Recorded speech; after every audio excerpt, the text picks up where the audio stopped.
وضو کا بیان تھا بہار شریعت کے اندر۔ اللہ رب العزت نے قرآن کریم فرقان حمید کے اندر وضو کا ذکر فرمایا، یا ایہا الذین آمنوا اذا قمتم الی الصلاۃ، اے ایمان والو کہ جب نماز کے لیے کھڑے ہو، نماز پڑھنے کا ارادہ کرو، فغسلوا، پس دھوو، وجوہکم، اپنے چہروں کو، وایدیکم الی المرافق، اور اپنے ہاتھوں کو کوہنیوں تک دھوو،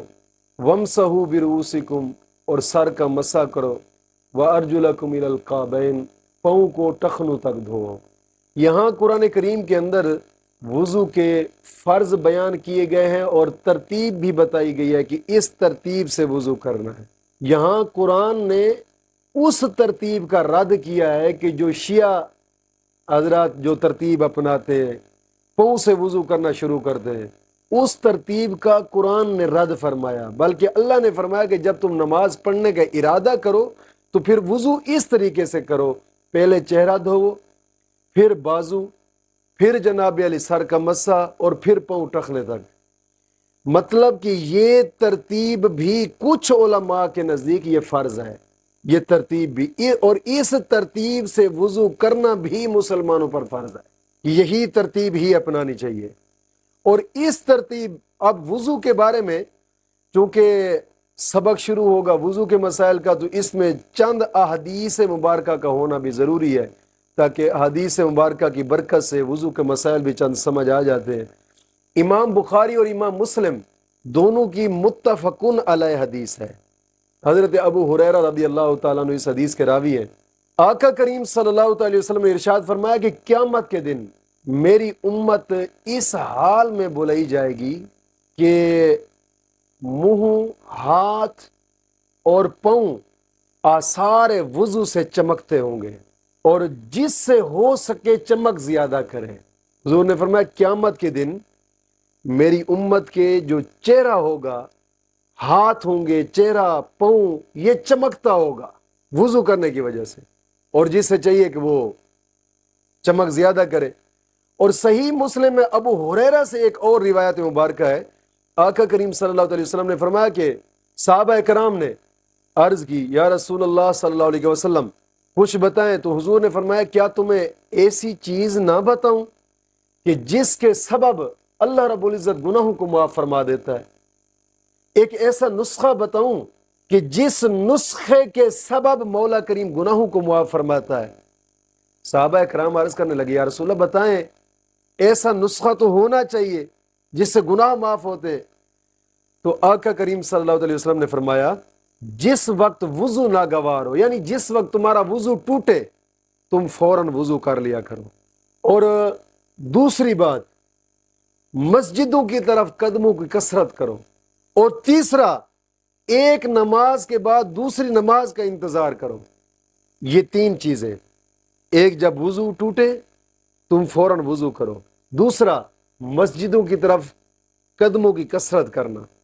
قدم بڑھانا، تیسرا نماز، ایک نماز کے بعد دوسری نماز کا انتظار کرنا۔ حضور نے فرمایا ان تین کاموں کا اتنا ثواب ہے کہ جیسے کفار کی سرحد پر حمایت بلاد اسلام کے لیے گھوڑا باندھنا، مطلب جیسے شہید ہوتا ہے، اللہ کے راستے پہ ہونے والا شہید، یعنی جتنا ثواب اس کو ملتا ہے اتنا ثواب آپ کو بھی ملے گا ان تین کاموں کا۔ یہ تین کام بس کر لو،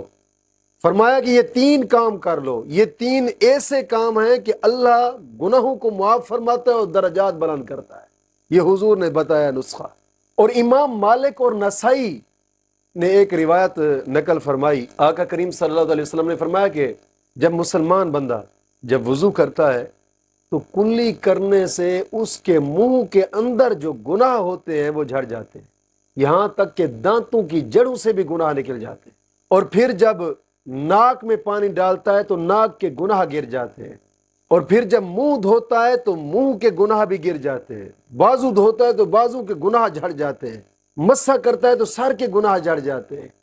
اور جب پاؤں دھوتا ہے تو پاؤں کے گناہ جھڑ جاتے ہیں۔ اب کچھ سوچنے والے لوگ یہ بھی سوچیں گے کہ یار ناک کے اندر گناہ کیسے ہو گئے، منہ کے اندر گناہ کیسے ہو گئے؟ سوچنے والے اعتراض بھی ہوتا ہے، تاکہ اس اعتراض کا جواب بھی دیتا چلوں کہ ناک کے گناہ کسی غیر عورت کی خوشبو کو سینگنا، آنکھوں کا گناہ غیر عورت کی طرف نظر کرنا، منہ کے اندر گناہ گالم گلوچ دینا، فضول بکواسات کرتے رہنا، یہ منہ کے گناہ ہے کہ اس سے جناب علی زبان پلید ہو جاتی ہے، اور ہاتھ پاؤں سر کے گناہ جناب علی جھڑ جاتے ہیں وضو کرنے سے۔ اور یہ کئی اولیاء کرام نے اس چیز کو دیکھا بھی ہے۔ حضرت امام اعظم ابو حنیفہ رحمۃ اللہ تعالی علیہ کئی کتب کے اندر آپ کے بارے میں ایک بیات لکھی ہے کہ آپ وضو فرما رہے تھے، ظہر کی نماز کا وقت تھا، ایک اور بھی آدمی آیا، وہ بھی سامنے آ کر آپ کے وضو کرنے لگا۔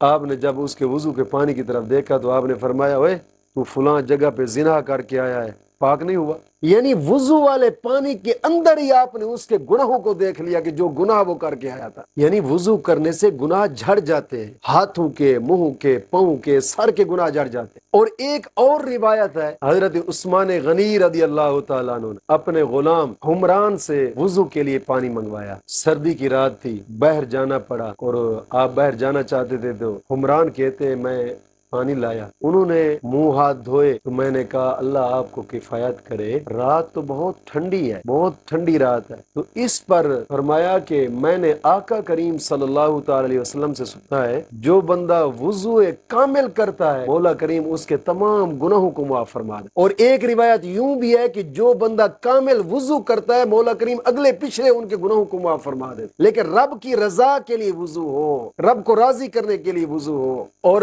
طبرانی شریف کی ایک حدیث مبارکہ ہے، حضرت امیر المومنین مولا علی کرم اللہ وجہ الکریم آپ سے روایت ہے، نبی کریم صلی اللہ علیہ وسلم نے فرمایا کہ جو سخت سردی میں کامل وضو کرتا ہے اس کے لیے دگنا ثواب ہے، جو سخت سردی میں وضو کرتا ہے اس کے لیے دونا ثواب ہے۔ حضرت علی روایت کرتے ہیں اس حدیث کو۔ امام احمد بن حنبل آپ ایک حدیث مبارکہ روایت کرتے ہیں وضو کے بارے میں، آپ فرماتے ہیں کہ حضرت انس رضی اللہ تعالیٰ عنہ اس حدیث کے راوی ہیں، آقا کریم صلی اللہ علیہ وسلم نے فرمایا کہ جو ایک بار وضو کرے، ایک بار وضو کرنے کا مطلب ہے کہ ایک بار منہ دھویا، ایک بار ہاتھ دھوئے، ایک بار مسح کیا، ایک بار پاؤں دھو ڈالے، جو ایک بار وضو کرتا ہے فرمایا یہ ضروری بات ہے، اور جو دو بار کرتا ہے فرمایا اس کے لیے دوگنا ثواب ہے، اور جو تین بار وضو کرتا ہے یعنی 3 بار اپنے اعضاء کو دھوتا ہے فرمایا یہ میرا اور پہلے نبیوں کا وضو ہے۔ جو 3 بار اعضاء وضو کے، جیسے ہم کہتے ہیں نا کہ منہ کو 3 بار دھونا، ہاتھوں کو 3 بار دھونا، سر کا مسح کرنا اور پاؤں کو 3 بار دھونا، مطلب یہ آقا کریم صلی اللہ علیہ وسلم نے فرمایا کہ میرا اور پہلے نبیوں کا یہ طریقہ ہے۔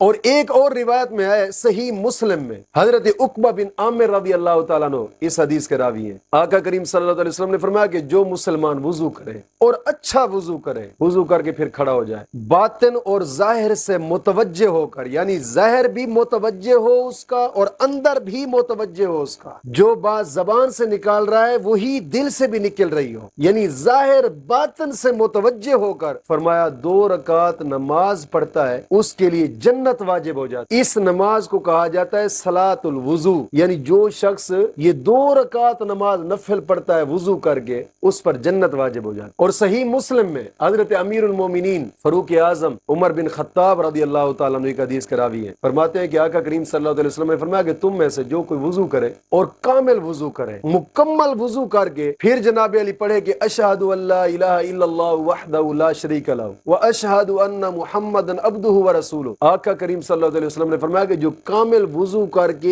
یہ کلمات پڑھ لیتا ہے اس کے لیے جنت کے 8 دروازے کھول دیے جائیں، اور جس دروازے سے اس کا دل چاہے اسی دروازے سے جنت میں داخل ہو جائے۔ ترمذی نے حضرت عبداللہ بن عمر رضی اللہ تعالیٰ عنہ سے روایت کی، آقا کریم صلی اللہ علیہ وسلم نے فرمایا کہ جو شخص وضو پر وضو کرے، وضو پر وضو کا مطلب یہ ہوتا ہے کہ ایک مرتبہ اس نے وضو کیا، ابھی وضو ٹوٹا نہیں ہے، نماز کا وضو ہو گیا تو اس نے دوبارہ وضو کر لیا، یا قرآن پڑھنا چاہتا ہے وضو تھا اس سے پھر دوبارہ اس نے وضو کر لیا نیکی کے کام کے لیے، جس نے وضو پر وضو کیا فرمایا کہ اس کے لیے 10 نیکیاں لکھ دی جاتی۔ اور حضرت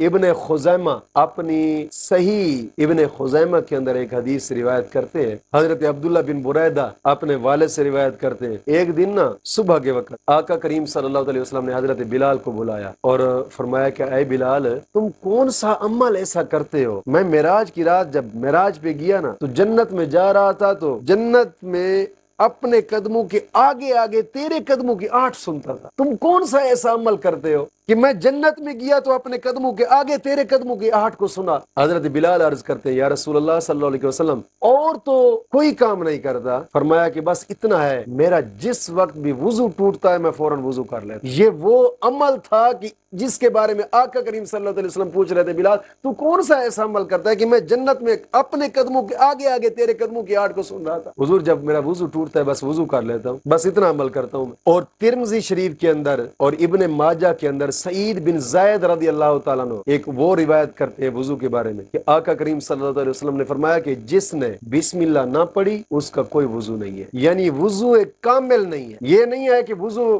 بسم اللہ نہیں پڑھی تو وضو ہی نہیں ہوا، اس کو وضو ہو گیا ہے، مطلب جو کامل اس کو ثواب ملنا تھا وہ نہیں ملا۔ کاش کہ بسم اللہ پڑھ لیتا تو ثواب کامل مل جاتا۔ اور ایک اور روایت کے اندر بھی اسی کی تشریح کرتے ہوئے راوی لکھتے ہیں کہ آقا کریم صلی اللہ علیہ وسلم نے فرمایا جس نے بسم اللہ کہہ کر وضو کیا سر سے پاؤں تک اس کا سارا بدن پاک ہو گیا، اور جس نے بغیر بسم اللہ کے وضو کیا اس کا اتنا ہی بدن پاک ہوا جتنے بدن پر اس نے پانی بہایا ہے۔ اگر بسم اللہ کے ساتھ وضو کرتا ہے تو پورا بدن پاک ہو گیا، بغیر بسم اللہ کے وضو کیے وضو تو ہو گیا لیکن اتنا بدن اس کا پاک ہوا جتنا بدن اس نے وضو سے دھویا ہے۔ امام بخاری اور مسلم نے ایک اور روایت نقل فرمائی جو متفقون علیہ حدیث ہے۔ حضرت ابو ہریرہ رضی اللہ تعالیٰ عنہ اس حدیث کے راوی ہیں۔ آقا کریم صلی اللہ علیہ وسلم نے فرمایا کہ جب کوئی نیند سے بیدار ہو، نیند سے جاگے، فرمایا وہ وضو کرے، 3 بار ناک صاف کرے، وضو کرے اور 3 بار ناک صاف کرے۔ کیوں؟ فرمایا جب انسان سوتا ہے یہ نیند کے عالم میں ہوتا ہے اور شیطان آ کر اس کے ناک کے نتھنے میں پیشاب کر جاتا ہے۔ فرمایا جیسے ہی اٹھے نا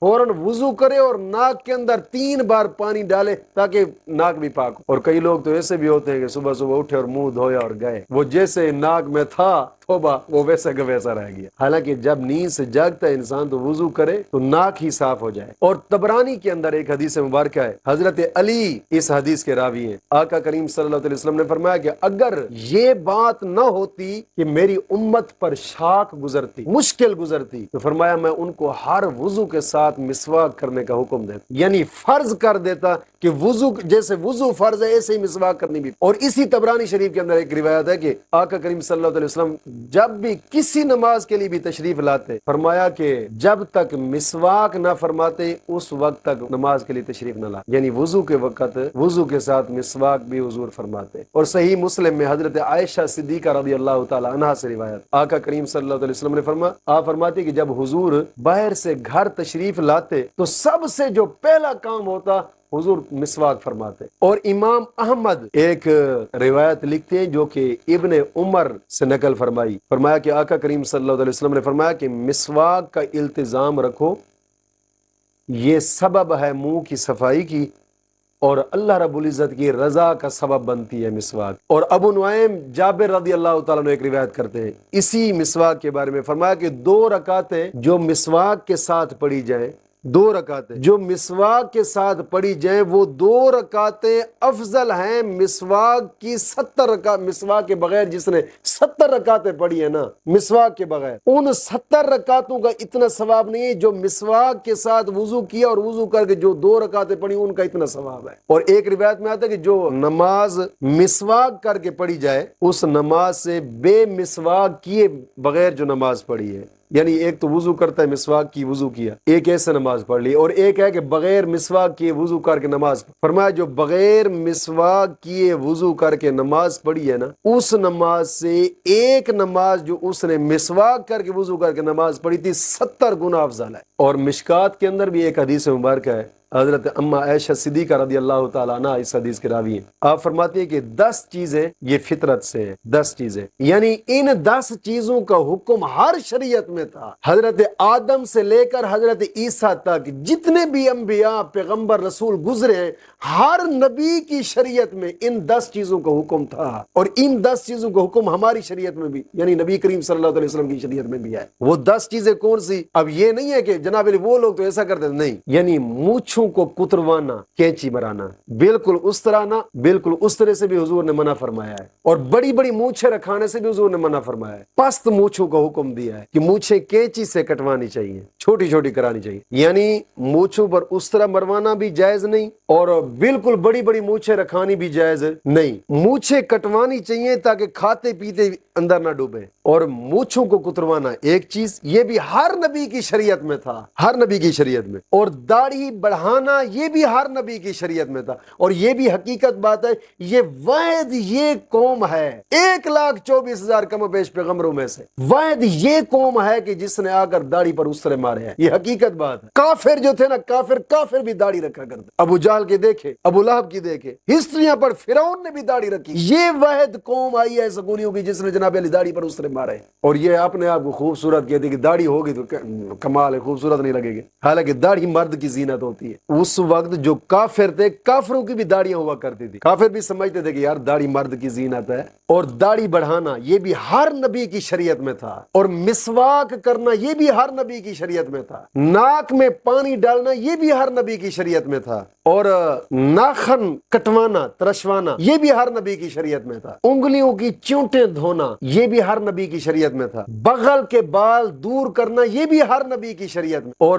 منہ زیر ناف منڈانا یہ بھی ہر نبی کی شریعت میں تھا، استنجا کرنا یہ بھی ہر نبی کی شریعت میں تھا، اور کلی کرنا بھی ہر نبی کی شریعت میں۔ یہ 10 چیزیں ایسی ہیں کہ جو ہر نبی کی شریعت میں جائز تھی، ہر نبی کی شریعت میں۔ اور ایک